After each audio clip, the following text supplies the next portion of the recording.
Hello, everybody, and welcome back to another episode with Black Coffee, Honey, and Grits. If you do not know who we are, ladies, we are the Black Coffee. Our lips drip with honey. Sometimes we got grits, sass, class, and all that ass, always, all the time. So, welcome to another one of our shows. My name is Maisha, also known online as Debbie Maisha, and I am an intimacy coach for women who are ready to spread their wings and fly away. All right, now troop is in my head. Dr. Jamisia, you want to go ahead? Hey, y'all, I'm Dr. Jamesia, the nurse practitioner extraordinaire. I'm also your intermittent fasting and mindset coach, YouTube influencer, speaker, author, all the things, and 1/3 of Black Coffee, Honey, and Grits. Carmel, it's yours. Hello, everyone. Thanks for joining us this evening. I am Coach Carmel. I am your whole food, plant-based fitness, and vegan nutrition coach. Sometimes I get those words mixed up. I guide people to adapting a whole food, plant-based lifestyle in order to combat food addiction and sugar addiction and whatever conditions that might come along with it. And I'm here to encourage each and every one of you to add more plants to your plate. Hello. Hello, I'm over here multitasking, putting our links in the chat and all of that good stuff. All right, so this evening, and this is based on a reel, as some of our conversations are, and it was about the regrets of the dying. And I'm gonna pull up a list eventually, and we can actually look at what's been categorized as regrets of the dying. But in when I saw the reel, it had me thinking, as I often do, about my life, what I'd like to do, what I haven't done, what's on my bucket list, how do I want to live and show up, all of those things. And really, am I living my life with no regrets? And honestly, I mean, I don't know if it's possible to live life with no regrets. I mean, I try not to regret anything, but moving forward, can't do anything about the past. But moving forward, am I currently and going forward going to choose to live my life without regrets? And what does that look like? And maybe we'll talk about some bucket list stuff too, because I think that'll be fun. But I wanted to ask the ladies, what do you think? Are you living your life with no regrets? And oh, hey, Maya, she says I can't hear you, lady. I don't. Hopefully, it'll start to come on eventually for you because I remember that happened last time. So maybe in another 5 seconds you'll be able to hear us. But keep me posted. In the meantime, Carmel, are you living life with no regrets? Um, I can't say that I'm living my life with no regrets. You made a good point. Is that even possible? I guess major regrets, we can kind of control those and understand and know that things happen as they should, when they should. And sometimes it's kind of like, oh, I wish I did XYZ, but was I really ready for it? And perhaps it didn't happen because it wasn't for me. And I guess one of my biggest regrets, I've mentioned it many times before on many different platforms, is my regret. I regret not having children. I regret not having um, been able to to experience that part of being a woman. And I think that will always be something that I take with me. I think on my deathbed, if they say what is something that you regret, it will be that. It will always be that, because when I realized that I was getting on in age and maybe I should do something about it, it was already too late for me.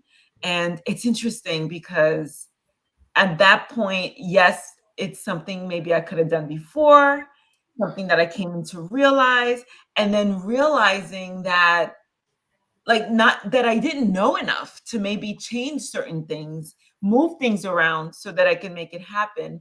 And then when I kind of relied and fell back on science, that science didn't work for me, aka artificial insemination and all of those things, right? But anyway, I understand. I do understand that it wasn't in the cards for me. Like this, because I really believe anything that's meant for me, I will receive, come hell or high water. Like God will make sure that I receive what was meant for me.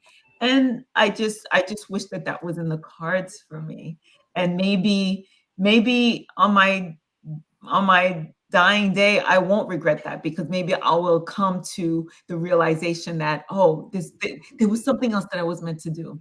I'm only 50 years young. There's so much more things that maybe might come up and be like, this is why I didn't have kids, right? But so that's my long answer, Maisha. No, and I love that. And hey, Ear Hustler says, "Good Wednesday, ladies." Um, and I love that, and the idea that, and that carries me through too, right? What's meant for us will find us. I truly believe that as well. What about you, Dr. Jamesia? Am I living life with no regrets? No, I have a couple. And like Carmel said, I don't know that maybe there are some people out there. I don't know if that is realistic, but and oftentimes I look back, but I'm learning to move forward and just be in the moment and live each day, because I don't know. And I'm at that age where I'm seeing people die. So it gets real. Life gets real. And I'm appreciating more of my life. So some parts of me feel like I've been serious, very serious for a long time. And I talked to you guys about that, about how laser focused I've been in life about things that probably, won't matter, as you get older as much, won't matter as much. But I'm playing more. I am enjoying life more. And sometimes my guardrails are up on my life. Like, okay, you're playing way too much. You need to do this. You need to focus on this. But I'm learning that when I do that, I regret that. So I'm doing a lot less of it, meaning putting the guardrails up on my life. So when you say the guardrails up, like stopping yourself from having too much fun, or not being what you think is serious, or both of those things. Both, yes. Okay. From doing too much fun stuff when I should be focused on, building wealth, building a legacy for my family. I've taken that responsibility on. And so, I'm doing a lot more fun stuff and I'm enjoying myself. So, yeah. Oh, yeah, seriously. And it would, I don't know that I would have if I hadn't met you all. I was doing a little here and there, but not as much, and doing it with such fullness. So there's you know what, Dr. J, I feel you on that. Just when you said it, I feel like meeting you all and really meeting people who are at the point in their lives where they're like, I want a softer life. I want to enjoy what's been given to me. I want to enjoy the fruits of my labor. I want to enjoy this time of my life. I feel like I've come to a place where, yeah, that's okay. I can build wealth and I have fun. I can be serious and still have fun. I can try to build a business and still enjoy the process, and not have it be, laser focused, hyper focused on one end goal, and not stop and smell the roses. So thank you for saying that. Yeah, that was so good. And even with Maisha, like in my ear, like, oh no, you need to sleep. And I'm like, oh no, I get up at 4 a.m. Sleep. Who's doing that? It's like, girl, you better sleep. I'm like, girl, you better wake up. Better do some work. So meanwhile, here I am over here trying to get up earlier. I'm trying to find that happy medium. I'm like, I want to wake up early and still do all the things, including sleep. Yeah, that was good. Well, I'll talk about mine too, but let me talk about mine and I'll get to this. I used to regret a lot of things. I used to regret almost everything. And that, like, there's nothing you can do about the past. Right. And so I started to take that same viewpoint that Carmel did. Like, okay, well, this lifetime, this is what was meant for me, because I'm living a life that I actually never envisioned for myself. I never envisioned marriage or children. It was not something that I thought about. So as I was going through being married and having children, I had to readjust this idea of who I thought I was, along with dealing with all the stuff that I was dealing with in my marriage. So it was really like, okay, this, it was kind of the opposite of Carmel's. Like, this was not like Carmel's life was that's how I saw me. That's how everybody saw me. Everybody who knew me just knew that I was going to be out here swinging, single, doing whatever, traveling and all that. And I have lived the very, very opposite of that life. So I realized that there had to have been a reason that I was given a life that I had made absolutely no preparations for, like literally none, even down to the person I married. Because had I thought about having children, it would not have been with that dude. So I really had to say, okay, well, I cannot regret that anymore, because first of all, so much beauty has come out of that shift for me, and so much growth.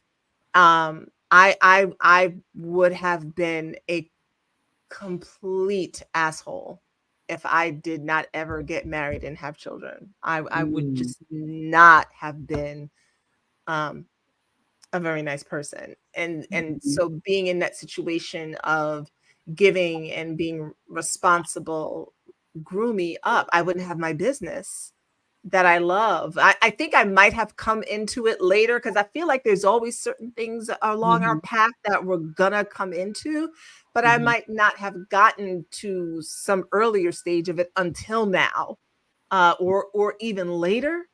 So I love now the journey that I've been on. I love who it's turning me into, who's being created. I love these young adults, that are here.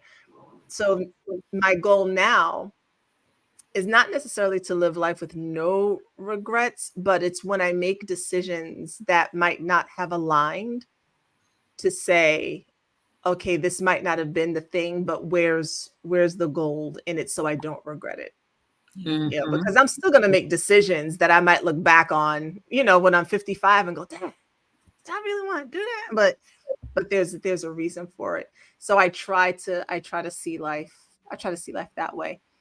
So here are the top 5, and look, y'all can do a quick Google search for this as well. But the top 5 regrets of people who are dying. I'm going to go from 5 up, and we can talk about each one. Number 5, I wish I had let myself be happier. Is that something that you ladies are? I can definitely relate. Yeah. There's a lot of fear. Like, I have a lot of fear around certain things, and I have to let some of those things go.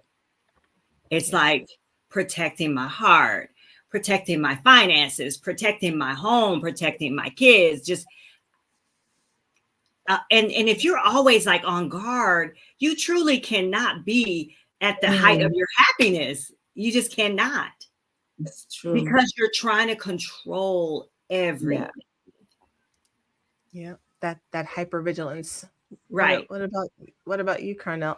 Carnell, look, I'm putting words together. Carmel, I wish I had let myself be happier. I wish I had, yes, be happier. There were times where it was almost kind of like the sad people got the attention. And it was kind of like, if I'm grumpy and mad, I'll get the attention that I feel like I need. That was something that I went through probably in high school. And that's one thing. And talk about high school. I wish I went away to school. I wish I commuted. I went to FIT, a subway right away. And every young person that I speak to, I'm always like, where are you going to school? Are you boarding at school? Like, I'm always trying to get them to go away, because I know I forfeited so much growth by staying home. And I stayed home because my mom instilled this fear of the world in me. and she told me how she wanted me to stay home. And a part of me, like I know myself to be a rebel, but it was so ingrained in me that I didn't want to rock the boat. Mom might be right this time. So let me just, I'm still going to college, still going to get the education. I'll still get some experience, but I won't be too far from home. And I think I let go a little bit of my happiness from that as well.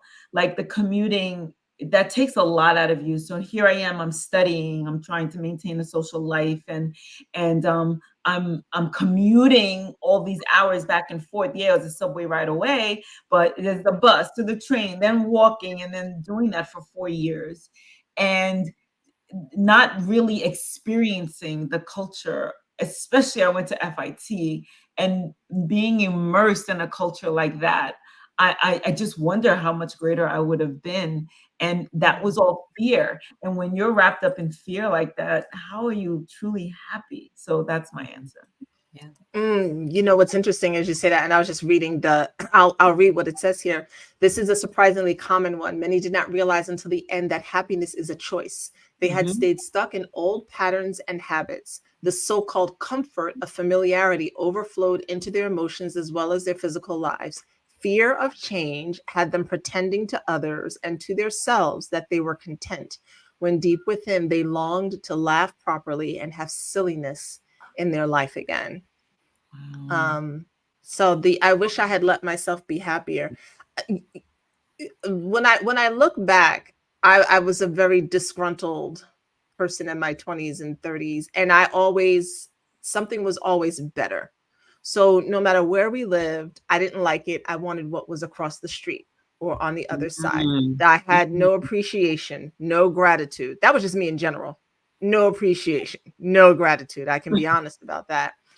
And I always wanted more. Now, there's nothing wrong with wanting more, but I didn't have I wasn't, like, hey, this is wonderful, and let me have more. It was like, this sucks. I want that over there. So because I was thinking that way, everything sucked. It was never good enough. Nothing was ever good enough. And now, even if something's not where I'd like it to be or how I'd like it to be, I try to find the things that I'm grateful for in it, so I can let myself be happier in the moment, as opposed to looking at it like, this sucks. It's not exactly perfect the way it needs to be. And so none of it matters. Baby and bath water and bathtub all go out the window. So gratitude has actually been really helpful for me with that. Number 4, I wish I had stayed in touch with my friends. I don't think that's a problem for either of y'all. No, but I want to say this. It takes work. It doesn't just happen. You have to be intentional. And that's something that I always keep in the back of my mind. I'm like, oh no, I love this person. And I want to make sure, even if I just a simple text or a simple pick up the phone, what you're doing, just a quick touch base. I mean, it's intentional. My girlfriend that I love dearly, she's in Rhode Island. We haven't had a chat in a while. We're close, but she's in Rhode Island and I've got so much stuff here. So she loves pumpkin bread, her and her family. And I said, you know what? I'm going to make some bread. I'm going to mail it out. And that keeps, it just keeps it's intentional. So yes, I agree with that. Oh, real quick. Hey, Raider Steeler fan. There's no shortcuts for any abundant life that I want to live. Living with regrets helps me grow and learn from my mistakes. That's an interesting way to look at it. Yeah. All right. What about you, Carmel? Do you wish you'd stayed in touch with your friends? I feel like there's some friends that I wish I stayed in touch with. And it's funny, my sister and I were walking down memory lane the other day of the children on our street that we grew up with. And it's bittersweet. And like, the people in our past help shape us. We are who we are because of our relationships with them. Even if like the head rolls, like, what you staring at? Like even those relationships, they put a smile on my face and make me remember the innocence back then when our biggest issue was she looked at me the wrong way. But there are some friendships that I wish I maintained, but I'm okay with the fact that they are where they are. They still put a smile on my face.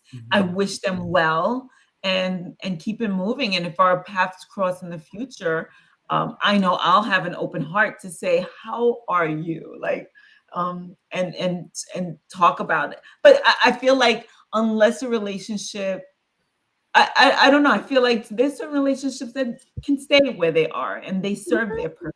A time and a season and a reason. That type of thing. Yeah. I I don't don't know. collect people. She's gonna say, I I don't collect. don't. I don't collect people. And I was thinking, it's funny, I was thinking about this the other day. I think my daughter was asking me some question. I'm thinking as you both were talking, I was thinking about what old friends. I'm still in touch with, well, and when I say in touch, I mean we're connected on social media, and I've seen her every couple of years or so. I happen to see her. The girl who was my best friend in elementary school. So I had reconnected with her. I don't even remember when, but I see her from time to time, and I can follow her adventures on Facebook. We're not close or anything like that, but I can follow her adventures. There are two women from high school who, and I've talked about this before, like we were really close, and the lack of our friendship saddens me. But I don't know that we could be friends now. Like there's some people like that I know, like, first of all, I didn't have a lot of friends as a child anyway. My parents were real. Like I didn't have kids that I played with on the block, none of that. Mm-mm. But there are people that I've known that there's absolutely no way we would connect now anyway. And then there are people that I am now making an intentional effort that I used to know to try and stay connected with. And those are mostly the women that I met when I moved to Maryland.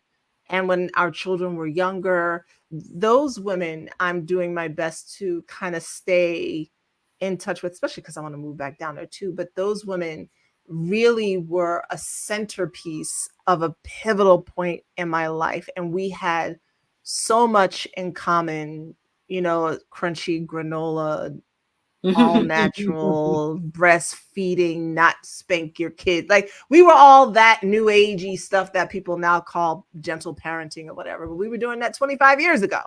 So those women I feel close to. And then there's like you guys, like people that I meet now who I would want to continue friendships with, and I can now see the value, because I didn't really see the value of friends. So I was like, all right. And it was just like, all right, we're done, we're finished. Okay. I hope you have a really great life, but we're finished. Just again, out with the baby with the bathwater. Here it says, often people would not truly realize the full benefits of old friends until their dying weeks, and it was not always possible to track them down. Many have become so caught up in their own lives that they had let golden friendships slip by over the years. There were many deep regrets about not giving friendships the time and effort that they deserved. Everyone misses their friends when they are dying. So, hey, something to consider, because I don't want to be that person. Yeah. Number 3, I wish I'd had the courage to express my feelings. Yeah. And I grew up in a household we were not allowed to express our feelings. Like happiness, of course, laughter, yeah, of course.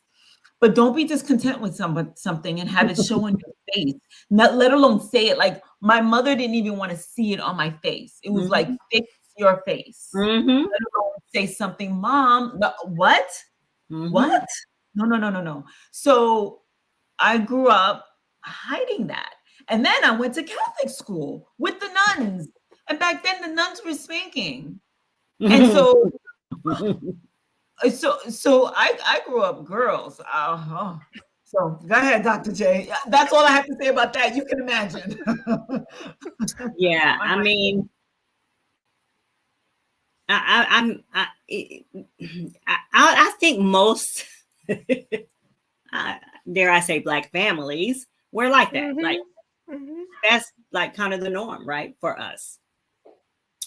but it carried over for me in relationships. Yeah. Not really expressing exactly what I want or exactly how I feel or rocking the boat, right? Right. Yeah. And it's like, that's not really important to me anyway. I'm go over here and make some money. I'll just, whatever's happening over here, okay. Seriously. So, but now it's like, I'm very intentional about what I need, what I want, what I feel, what I desire. Right. Because see, money's easy because money didn't have feelings. Yep. Right. Money. And there was no rejection. There was no rejection. Right. There was no abandonment. No walking away. Yeah. So yeah. Right. Hey, Mary Kim, I see you over on Instagram. For some reason, it won't let me comment or anything. But Mary Kim says hi, and she gave me the side eye for collecting people. She agrees with Carmel, probably about the listen. I didn't collect people, but I did collect men. So, but that's a whole nother problem and story. But yeah, Mary Kim said no judgment or shame when it comes to the money. So number 3 is what I've now spent my life doing. It is number 3 has become my life's work. It is really at the core of my business. Is helping people to have the courage to express their feelings, because similarly, there was no expressing the feelings. My father was very clear: fix your face. There was whatever it was that was happening. It wasn't for my parents to know about. My grandparents didn't want to hear none of it either. Okay, I didn't have those grandparents that were like, "Oh, come sit here." No. My grandparents was like, "Suck it up." Okay, there was no one. Maybe my mother a little bit, but so I didn't have the courage to express any feelings. First, I didn't even know what feelings were. Like I really did. I couldn't even tell you what they were up until I had my kids, and then some of them, but it really wasn't until my mid-40s that I was able to have a full range of it, not only just expressing them, but also starting to say it as well. So I think this one's really important. And it says many people suppress their feelings in order to keep peace with others. As a result, they settled for a mediocre existence and never became who they were truly capable of becoming. Many developed illnesses relating to the bitterness and resentment they carried as a result, which is another reason to me why this is so important, because I see Black women. I mean, I know other people too, but look, I'm a Black woman. I focus on Black women. Black women suppressing every single emotion and feeling. And I see how it is leading us down the road of sad health and early death. And sometimes we need to just tell people. Roots and Waves says, hey. Welcome. Hey. Raider Steeler fan said, I either become a prisoner of my regrets or I overcome them. Plain and simple. Okay. Straight to the point. Steeler fan got it together. Number 2. Hold on a second. Let me see. Mary Kim said, grew up in that same home, only speak when spoken to. Kids are seen and not heard. Number 2. I wish I hadn't worked so hard. Number 2 regret. I have a little bit of that too. Yeah. I mean, I'm trying to figure out my exit plan right now. So, seriously, because it's now come to the point where I'm like, yeah, I'm working a little bit too hard. And now I'm like, okay, I am exhausted. And I'm enjoying all this joy. I'm like, oh, I'm enjoying this. I'm going to give me some more of this before these days are numbered. Or, so yeah. Seriously. And of course, I'm always thinking of a strategy to work smarter and not harder. That's always going to be, I'm always going to work. I'm always going to create some type of income, but it's just going to be a smarter way of doing it. And that's not going to be on my list, because I'm working on it right now. So. Yeah. So I feel like for so long I worked so much for what? Oh, wow. Carmel, what? What were you trying to prove? Like when I was working for someone, I wouldn't take vacation. What? For recognition? For Yeah. thank you? That I never got. I just worked my way through vacations and didn't even so much to take one of those staycations where I just didn't do anything. I was just working. Why? So somebody could pat me on the back. I don't even understand why. I didn't have a family. At the time, I was still living at home. Carmel, what? And so I feel like back then, I wish I just enjoyed my youth a little bit more. Like, this is my job out of college, and I'm just kind of like working to the bone for what? And even when I started my own business, I would go in on Saturdays and Sundays, and I was like, everything's got to get done. And that was a case of me working harder and not so much as smarter, because I didn't have systems in place. I didn't know how to run a business. And here I was running a business and thinking that I had to cater to everybody's whim, when in actuality, it's my business and people, they're just going to have to wait. And I finally grew into the idea that it's not an emergency unless somebody's dying. And in my field, that was literally something that could happen. I work in construction. So it's literally not an emergency unless somebody's literally dying. And so I had to come into that. And when I hired people, I would tell my staff, listen, I'm never going to call you after 5. I'm never going to call you while you're on vacation. And it's never an emergency unless somebody's dying. Like, I would tell them, this is what my value is. So never call me, Carmel, something's happening. No, stop. Is somebody dying? So I came into that much later, but before that, I wish, girl, what are you working so hard for anyway? So that's my story. Yeah, I didn't do that at work. I did that when it came to my personal life. At work, don't look for me, don't find me. I mean, I'll work overtime because I want the money. But I was not an above and beyond. Because I in my mind, I know you're not paying me enough. Like, I know you're not, and I know that if I give you all of my time, you're just gonna take it anyway. It is not going to be appreciated. So I've never worked for an employer with that much gusto in my life. However, in my personal life, I've had to feel like I had to do all the things, and in my business, feel like I have to do all the things. Like, that is where it is difficult for me to step back from work and from the, like, things with my children and stuff like that. That was me working. Sometimes it's like, y'all, children, y'all can do this, right? I don't need to keep going to the store to do stuff. Everybody's an adult here. You can go, but I'm over here like, oh, I got to do all the things. I really don't have to do them. And it took me a while to realize that. So the woman who wrote this book, she said, this came from every male patient that I nursed, but she had interviewed people who were older. They missed their children's youth and their partner's companionship. Women also spoke of this regret, but as most were from an older generation, many of the female patients had not been breadwinners, and all of the men deeply regretted spending so much of their lives on the treadmill of a work existence. And I think that that's probably going to be true of a lot of women as well, because we were given the golden ticket to go work. And I'm not saying that women shouldn't work, but I'm saying because we have all these opportunities, that in some ways we have missed out. I know we have missed out on time and things that we may have wanted to do, because and look, honestly, some of us, look, I'm speaking for Black women here. We kind of do have to work so hard in so many ways. And it's finding that balance between wanting to get ahead and build that generational wealth, and also taking time for ourselves. That other groups don't quite have that issue. I'm just saying. So and number one, the number one regret, I wish I'd had the courage to live a life true to myself, not the life others expected of me.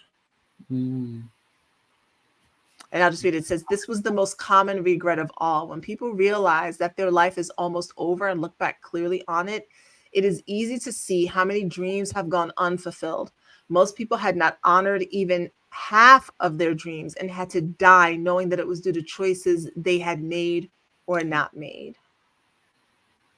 Mm.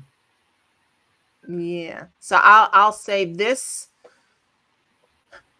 This again, like with the feelings, this is a mantra for me, and I'll be honest, it's a lonely place to live. I understand why people don't live true to themselves, because most people aren't. When you do, you seem a little bit like weird, or huh, or that's just way out the whatever.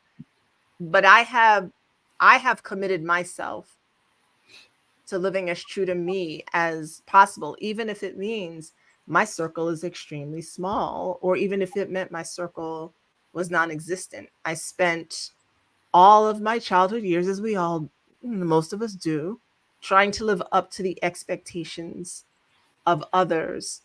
And the gift of a suicide attempt is that that was kind of like my big, like, to everybody, and whatever expectations they had of me at that point, it was like, no, no, let's leave Maisha alone. We don't want her to try to do that again. So let's just let her do whatever it is that she wants to do. Not saying that that was right, but I have been committed to myself and to teaching my children. I don't have to like your life. I tell them all the time, I don't have to like your life. You're gonna live it. I might not like what you do. I might not like where you live. I'm gonna tell you about who you're gonna marry though, because we're breaking some patterns and things over here. So I'm gonna say something about that. But whatever it is that you're doing, go do you. Because I'm a do me, because we're all grown now. So that my hope is to not have that regret on my deathbed. Mm-hmm. That's definitely a big one. Read that again, Maisha. What the biggest regret? I wish I'd had the courage to live a life true to myself, not the life others expected of me. So again, like you said, going back to not even being able to feel, like, express our feelings, let alone verbalize it. Like, that just sets you up for failure right then and there. I'm living my entire life based on what other people think of me, and it showed up with all my relationships, dating people that I didn't really necessarily like, but because they showed interest in me, it was just like, okay, he likes me, and even behaving a certain way. Oh, I'm not supposed to do this in a relationship, or this is how I'm supposed to behave in a relationship, and then working endlessly for some kind of accolade. Oh, Carmel is a good worker because she comes in early and leaves late. So, and it just goes on and on and on, right? I feel like I remember my father asking me, "What do you want to do when you get older?" And I was just like, "Oh." And he's like, "You don't want to be a doctor or a lawyer?" And that just made me feel like if I chose anything else, it would not be good enough. So of course, when I went into design, it wasn't good enough. And then I decided that I didn't want to do design, and that wasn't good enough. And then at a certain point in my life, I was just like, I really enjoy exercise, but how am I going to pay the bills with that? So nothing was ever good enough. So I always tried to stay where I was expected to stay. So yeah, that's a big one. That one's deep. I can't wait to come back in my next lifetime. I hope I bring some of this knowledge with me. Oh, I like, look, like I'm ready, and it for I just, the stuff that you were saying, Carmela, reminded me. There's this one time when my mother told me she was proud of me, and whenever I'd heard that, it was because I had done something when I was a child. I had done something. I won an award. I got all A's. And so I thought that was my worth. And so because I left school, I mean, my brother has a PhD, my sister has a master's degree and some other advanced degree. I mean, I just got my degree in 2020, and I didn't have my degree. I still had just a high school diploma. I didn't have a career path. I was like, I would take this job and then that job, because y'all know time is most important to me. So I was always trying to finagle working time so I could do what I wanted to do. And my mother I always felt like a disappointment to her because I wasn't living the life that she had expected her firstborn child to live. And there was one time when she, told me that she was proud of me, that I was really just like, wow, thanks. I didn't know what to do with that because I had done all these things that I I had not met the expectations from my birth. Let's put it that way. Yeah. For me, I just was like, it was always, oh, you're going to be just like, oh, you're going to be just like. And from a young, very young, it was always, oh, it was always somebody putting something on my life. And I never wanted to be anything stereotypical, never, as far as being a Black woman. I was never wanting to be that angry, loud Black woman. I never wanted to be this trifling, whatever Black woman. It was like, I did not want to live up to any stereotypes that anybody had about Black women. So I was just like, okay, I'm not going to be yelling at anybody. I'm not going to be cussing nobody out. I'm not, it was just always just not going to live up to any stereotypes. I'm just going to do everything different. Mm-hmm. So, I mean, I've always had that in the back of my head. I wasn't going to get pregnant before getting married. I wasn't going to drop out of school. I wasn't going to, but again, that puts pressure on you too. Yeah. Yeah. Do you feel like, because I think that's something that a lot of us, especially as Black women, run into, is this idea that because we have all these stereotypes around us and we're trying so hard not to fit them, that I think we don't, it's like, who am I? Who actually am I then?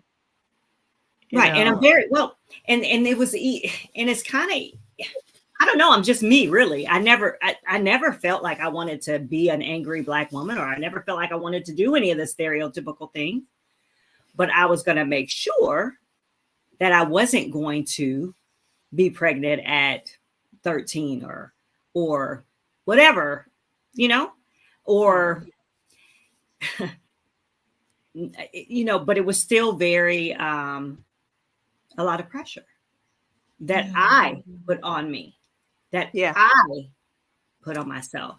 So, you have that voice saying, hey, you're going to be just like, and it's like, no, I'm not. And I'm going to show you because I'm not. So I feel like that has caused me not to live as abundant as I could have. Yeah. Yeah. Because it's interesting how all these tie in together. Mm-hmm. Yeah. Yeah. They all have. You were saying? Go ahead. You're gonna say because? Oh, girl, please, 55. I didn't forgot what I was about to say. It's gone. But Dr. Jamesia, like, it's interesting how you talk about the stereotypes. In my house, we grew up hearing about those stereotypes, but that's what the Black Americans did, right? So, but there was a negative spin to it, though. Yeah, it was a negative spin to it. My mother said, "You're not Black American." Or American Black, or however way she said it. She said, we said it in our language, and she's like, you're not going to do what they do. And one of them was get pregnant, unmarried, and not finish school. And even the way my brother would wear his hair or wear his pants, she was like, you're not them, so you're not going to do that, and you're not going to listen to that music. And I just think my next lifetime, I'm getting pregnant at 13. I'm not wasting any time. Listen, I had the same things in my head. Go ahead. Yeah, but I do regret not living a little bit more. So. Yeah, and I think that all ties in, Dr. Jamesia.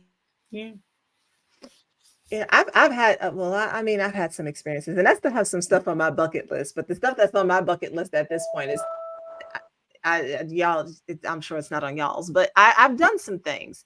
But look, I grew up in that same household, Carmel, and my mother is from the South, And my father's family is from the Bahamas, though. But the same things were told in my house. It was just you are not you're not some Negro. Okay, so this is how you're going to speak. This is how you're going to act. This is how you're going to show up in the world.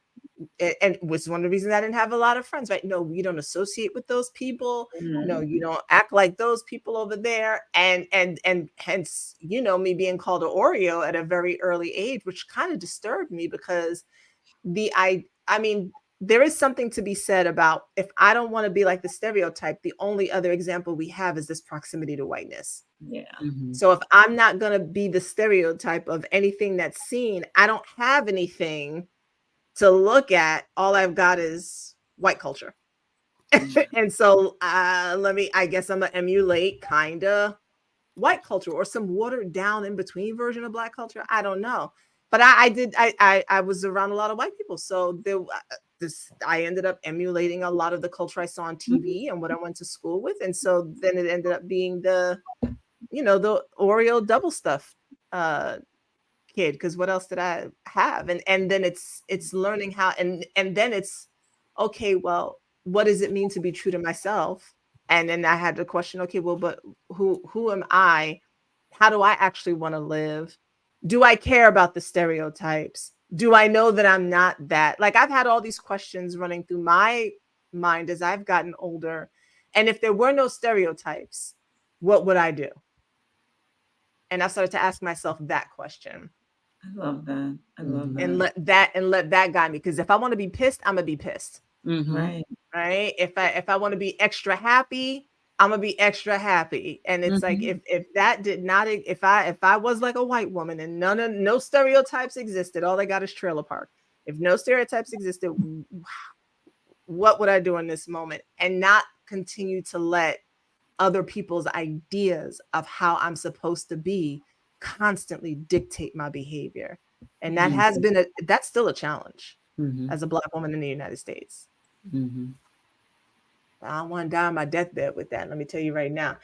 All right. So look, we've if you're watching the replays, you've heard the statements, and we would love to know in the comments, do you resonate with any of these regrets? Are you going to now do something different? Are you going to switch up your bucket list? Are you going to enter into a relationship because you're like, yeah, everybody else in my family is screwy, but that doesn't have to be my story? Are you going to leave the marriage that you got into because everybody liked that person, but you really cannot stand being it? Y'all just don't match at all, but everybody else was okay with it. Are you going to go to school, not go to school because it's what you want to do? Are you going to leave the high-powered job because it's really not you, but everybody would look at you like, why would you want to leave that position? You're making that much money, but you're tired, you're drained, you're sick. What kind of life do you want to live? Because at the end of the day and your life, the only person laying on that deathbed with you most likely is you. And all these people that you lived your life for, and to make sure that they liked you and they thought you were acceptable. Is it really going to matter at that point? And champion feminist over here said, it resonates 100. Yeah. And how would your life be if you actually lived your life like it, you had no regrets? How happy would you be? I don't know. I'm trying to be happy, y'all. Anyway, ladies, do you have anything else you want to say before? Go ahead. Do you have anything you want to say before we wrap up? No. Oh, did you say me? I'm sorry. Did you say me or ladies? Ladies. Okay. Yeah, whatever. No, not really. Just like you said, happiness is a choice. It really is. And I don't want to have a lot of regrets. I know there will be some, but I am minimizing them as I get older. So that's fine. I hope you guys will be doing the same. I'm working. I've said often that, there's a lot on my plate right now, but I'm so content because I put them all there. I'm like, yes, I want that. And I want that. And I want to do that. And I'm saying yes to that. And I'm like, Carmel, boundaries, but I'm enjoying the decisions that I'm making and the projects that I'm doing and the people that I choose to hang out with, so that I don't regret not having, like my girls at Black Coffee, Honey and Grits, whatever, and everything that I do. So yeah, it might come crashing down, but at least I'll be like, I did the thing, and that's what I wanted to do. So. Thing. Hey, Maurice just joined us and he said his number one regret is that he didn't start contributing to his 401k on the first job that matched. Man, you done missed out on the listen. Here's your assignment, You sir. sound like me. Right. Okay. Here's your assignment. So these are the top 5 regrets of the dying that we went over today. I wish I had let myself be happier.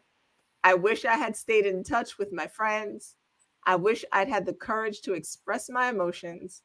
I wish I hadn't worked so hard. I wish I'd had the courage to live a life true to myself, not the life others expected of me. Knowing him, he'll be like, I ain't doing none of that anyway. Oh, he said, oh, he's been on since the beginning. Oh, okay. Well, there you go. My bad, sir. So like I said, my 401k. I'm good on everything else. Thank you very much. Daggone it, Carmel, you said something that I was going to respond to before we jumped out. Oh, you know, the being true to yourself. I think like the having the things on my plate that are on my plate now, I'm enjoying them. And the being true to myself is realizing that the way that I was living before was as a result of things, but the actual person and woman who I am and the kind of lifestyle that I want is so anti the way I thought before that it's weird and frightening to me, right? And I think that's me reconciling. Like I thought I was gonna, you know, I just want to do everything myself. I already know I have a whole list of a team of people. I don't, you know, I've already stated I don't want to grocery shop. I don't want to clean. If you'd have caught me 15 years ago, I'm not gonna have a housekeeper. That's such a waste. So capitalist. No, send me my Merry Maid. Thank you very much. So being true to yourself looks different for everybody, you know, but find out what it is. All right, everyone. Thank you so much for joining us this evening. We will be back Friday around 11:30-ish Eastern Standard Time. We are Black women, so the ish is real, okay? Take that however you want it. But we will see you on Friday around 11:30-ish. In the meantime, go to our YouTube channel, subscribe, like, share, and check us out in our Facebook group, Black Coffee, Honey, and Grits. We can continue the conversation in there, and we will see you on Friday, y'all. Take care. Bye-bye. Bye.